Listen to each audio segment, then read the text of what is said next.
ओम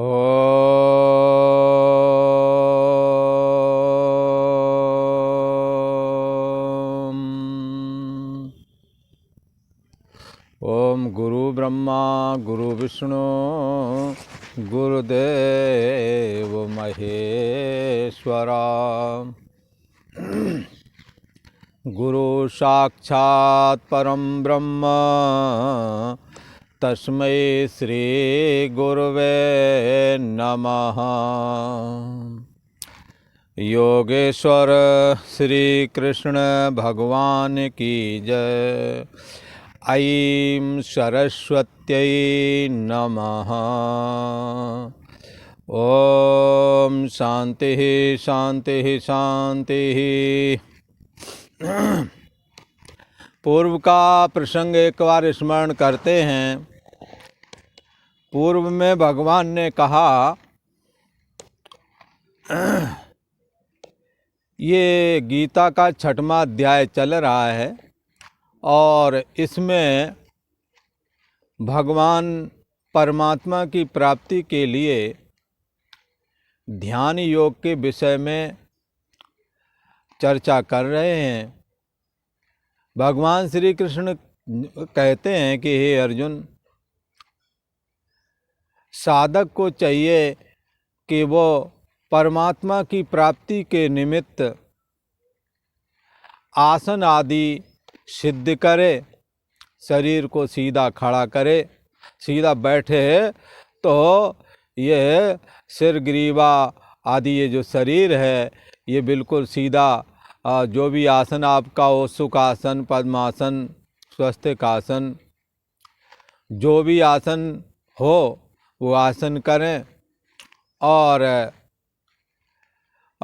ये रेचक, पूरक, कुंभक आदि प्राणायाम इनको करे और इसके बाद में परमात्मा का ध्यान करे। आसन ऐसे हिसाब से बनाए कि न ज़्यादा ऊंचा हो न नीचा हो। आसन जिस जगह आपने आसन लगा के बैठना है वहाँ पर कुसा बिछाए और उसके ऊपर मृगचर्म और उसके ऊपर मुलायम कोई कपड़ा बिछा ले। आजकल मृगचर्म मिलना कठिन है और प्रतिबंध भी है सरकार का, इसलिए अपना मुलायम ऊनी कपड़ा बिछा सकते हैं। तो बैठ कर के ध्यान करना है और परमात्मा के ध्यान के लिए पहले परमात्मा के स्वरूप का निश्चय करना चाहिए और धारणा बनानी चाहिए। तो गीता ने तो कहा परमात्मा के स्वरूप का निरूपण किया। भगवान श्री कृष्ण कहते हैं कि वो परम ब्रह्म परमात्मा सबकी बुद्धि देश का साक्षी है और साधक को चाहिए कि संपूर्ण भूत प्राणियों में उस चैतन्य सत्ता को अनुभव करे, चैतन्य सत्ता को देखे और उस संपूर्ण भूत प्राणियों का आश्रय और प्रकाशक है ऐसा देखे। और संपूर्ण भूत प्राणियों में ये विद्यमान है आत्मा, और आत्मा में संपूर्ण भूत प्राणी कल्पित हैं, क्योंकि सत्ता सदा रहनापना जो है इसको सत्ता बोलते हैं, ये केवल आत्मा में ही है। इसलिए ये देह और जगत को यदि विचार दृष्टि से देखें तो ये दिखता है पर आगे जैसा दिखता है वैसा रहता नहीं। इसलिए संपूर्ण भूत प्राणियों को संपूर्ण भूत प्राणियों के अंदर में आत्मा का दर्शन करे, अवलोकन करे और संपूर्ण भूत प्राणियों को आत्मा में कल्पित देखे, ऐसा कहा। तो और ध्यान करने के लिए है और जानना पना मात्र जो सत्ता है, जिसके रहते मन का मनन होता है, जिसके रहते मन का सुखी और दुखी पना जाना जाता है, पर जो सुखी और दुखी नहीं होता है, पर सुखी और दुखी पने को जानता है, वो है चैतन्य सत्ता। जो शरीर के, हाँ अभी शरीर है और शरीर के छूट जाने के बाद में भी जो बचता है, हाँ, देहिनो अस्मिन यथा देहे कौमारम यौवनम जरा, जैसे देहधारी की इस देह में बचपना आता है और बचपना चला जाता है। कोई आदमी जिसके शरीर में ये बचपना आया और गया, तो आने से और जाने से उस पर क्या फर्क पड़ा? कुछ भी फर्क नहीं पड़ा। ऐसी जवानी आई और गई, कोई जानने वाला, कोई सत्ता है, कोई ज्ञान है, कोई चैतन्य सत्ता जान रही है, उसमें फर्क नहीं पड़ता है। फर्क पड़ता है देह में। देह में बालकपना देखा, देह में गायब हुआ। देह में जवानी दिखी, देह से जवानी गायब हुई। देह में बुढ़ापा दिखने लगा। देहधारी की इस देह में जैसे बचपना जवानी बुढ़ापा आता है, पर जिसके आश्रय से ये फुरते हैं उसमें जवानी बुढ़ापा नहीं होता। वो तो सत्ता मात्र है, ज्ञान मात्र है। तो वो सदा जीवका त्यों रहता है। ऐसा जो सत्तात्मक परम ब्रह्म परमात्मा है, वो देहांतर देह के छूटने पर भी वैसा ही रहता है। जैसे बचपना छूट जाने पर, बचपना के छूट जाने पर भी वो चैतन्य सत्ता बचती है, और बचपना जब गया तो भी चैतन्य सत्ता बची। इस प्रकार से देखें तो चैतन्य सत्ता का कभी अभाव नहीं होता। जिसका कभी अभाव नहीं होता है तद ब्रह्म, वो ब्रह्म है, वो आत्मा है। तद विजिज्ञासस्व, उसको जानना चाहिए। कैसे जाने? बोले ध्यान से। उसके लिए ध्यान करना है, अभेद ध्यान। यदि आप भक्ति करते हैं तो भक्ति अभेद ध्यान करके अभेद रूप भक्ति करें। इसलिए स्व आत्म तत्वानुसंधानम भक्ति इत विधीयते। अपनी आत्म सत्ता का अनुसंधान करें और सोहम अस्मि इति भावेन उपासेत, और वो मैं ही हूँ ऐसी भावना करके उपासना करें। यदि ऐसा करेंगे तो परमात्मा में जीव का लय हो जाता है। उस चैतन्य सत्ता को सोहम अस्मि करके उपासना करते हुए, और संपूर्ण भूत प्राणियों में वो विद्यमान है, सारे भूत प्राणी उसमें कल्पित हैं। ऐसा ध्यान करके ये साधक धन्य धन्य हो जाता है, कृतकृत हो जाता है। ऐसा ध्यान करने वाला श्रेष्ठ है, ऐसा योग साधना करने वाला श्रेष्ठ है। जो परमात्मा से योग करने वाली विद्या विशेष है, उसी को कहते हैं योग विद्या, योग साधना। परमात्मा से जुड़ जाना, योग का मतलब जुड़ जाना। 1 धन 1 बराबर 2, जुड़ गए। ऐसे ही परमात्मा से जीवात्मा जब जुड़ जाता तो कहते हैं योग साधना हो गई। ये योगी बड़ा श्रेष्ठ है।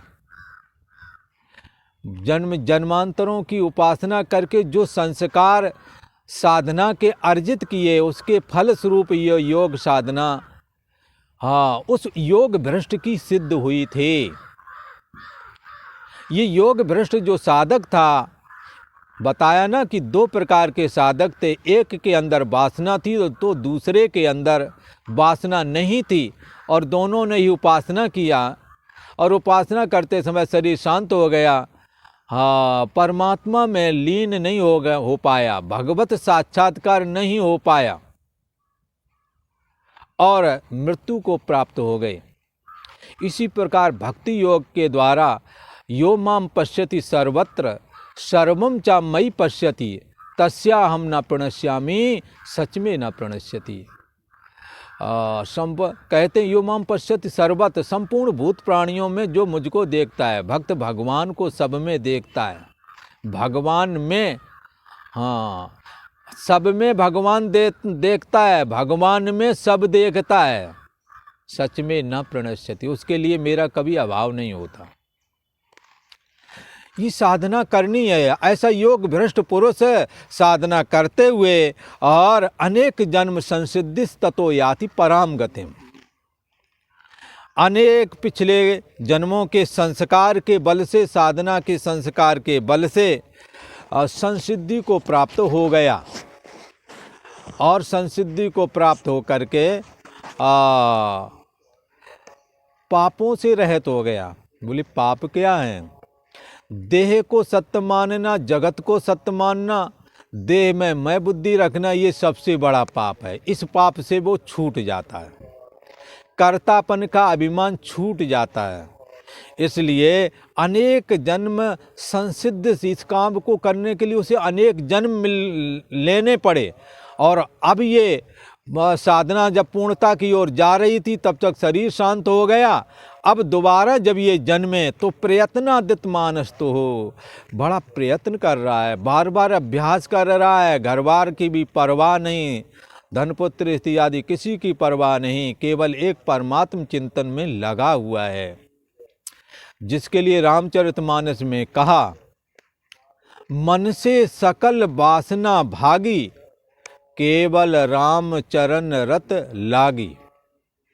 परमात्मा के चिंतन में, परमात्मा की भक्ति में, उनके नाम स्मरण में, लीला कथाओं के श्रवण में अब चित्त रम गया है, दूसरी ओर नहीं जाता।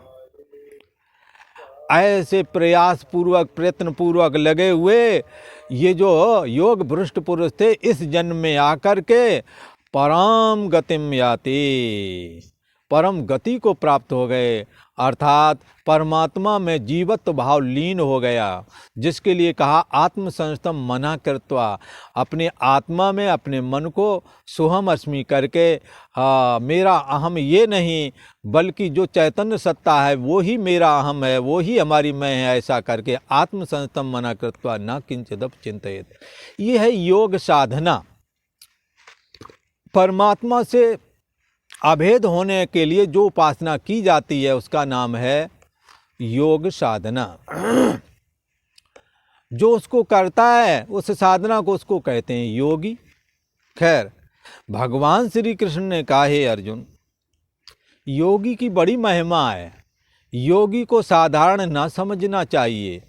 योगी अपनी योग साधना के बल से परमात्मा से अभेद निश्चय करके कृतकृत हो जाता है, धन धन हो जाता है। और छोटे ये जो व्रत उपवास करने वाले बड़े पूजनीय हैं, एकादशी का व्रत करते हैं, उनको सहयोग देना चाहिए। यदि तुम्हारे विघ्न की वजह से टूट रहा हो किसी का एकादशी व्रत, तो कभी ऐसा ना करना। एकादशी को जरूर रहना चाहिए, इससे परमात्मा श्री कृष्ण को बड़ी प्रसन्नता मिलती है। और इसी प्रकार से महाशिवरात्रि जो आती है फाल्गुन वाले, जिसको कालरात्रि भी बोलते हैं, अगर इसको जरूर रहना चाहिए। इस दिन भगवान सदाशिव प्रकट हुए थे और इसी दिन सदाशिव इस जगत का संहार भी करते हैं।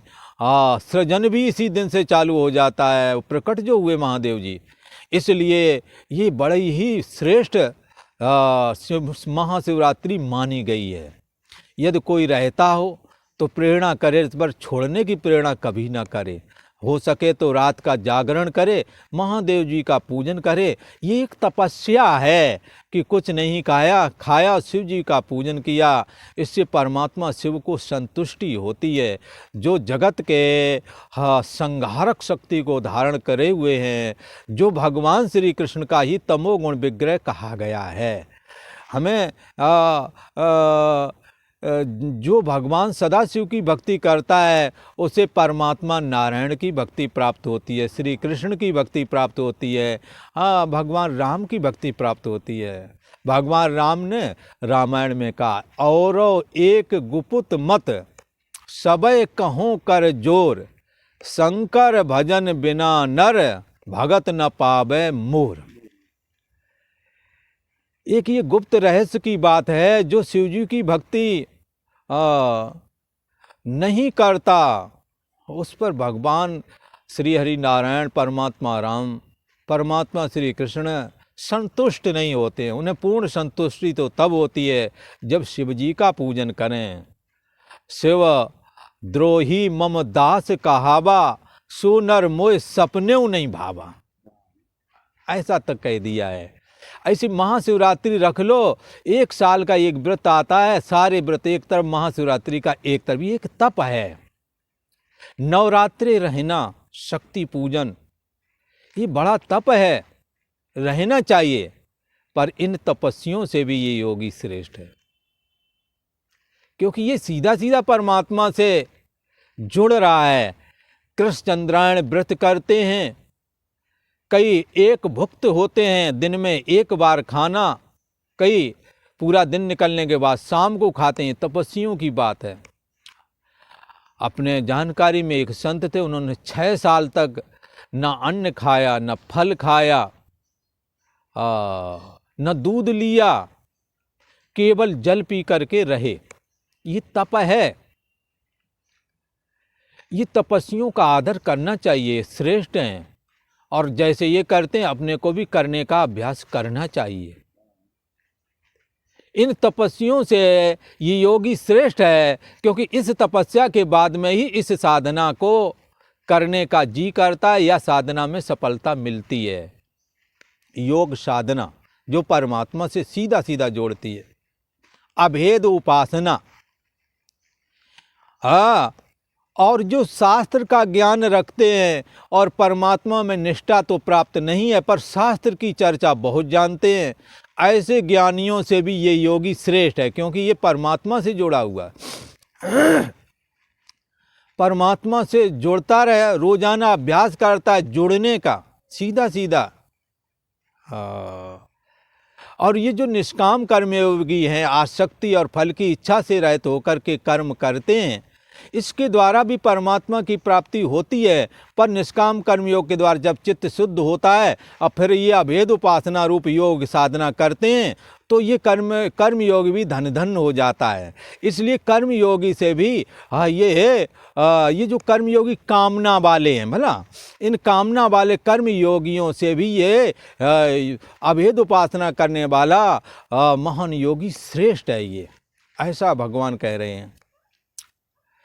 अब ये कर्मयोगी भी बड़ा ही श्रेष्ठ है।